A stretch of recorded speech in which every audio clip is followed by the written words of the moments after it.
Let's take you to Jerusalem. There's been bloodletting there this morning as well. This the scene some time ago in West Jerusalem. 10 people injured, one critically injured after a man taken to be a Palestinian, he was certainly shot dead, ploughed into a crowd of civilians, people waiting at a tram or a bus stop, not entirely clear at this stage, in close by, hard by the Mea Shearim Haredi district, ultra-Orthodox district in Jerusalem. And this in the context of a similar attack a week ago that left a 3-year-old girl dead.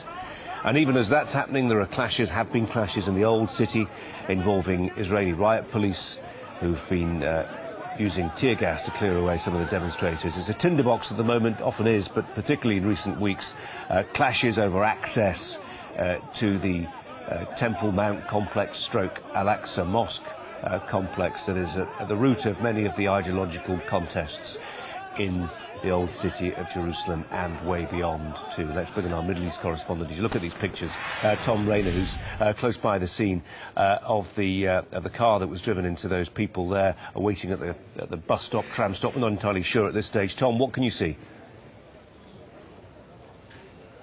Well, Colin, we are, as you say, at the scene where this event happened about an hour or so ago.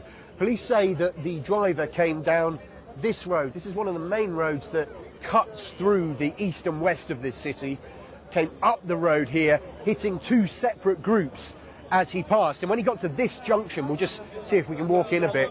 When he got to this junction, he was blocked off by police, exited the car, and according to police, then proceeded to try and attack people with a metal bar. And at that point, police shot him dead. Now, we've already seen along this pavement stretch, I think you can see some blood on the tracks there, but the police have been picking up the bullets from that shooting in the last few minutes here.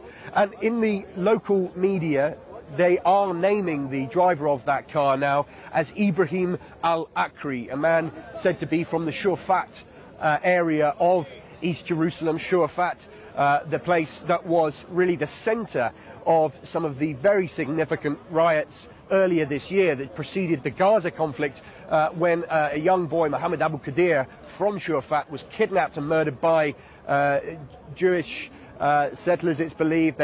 3 men have been accused of it, and they will face trial later in the month. But here at the scene, as you can see, numerous people now gathering around.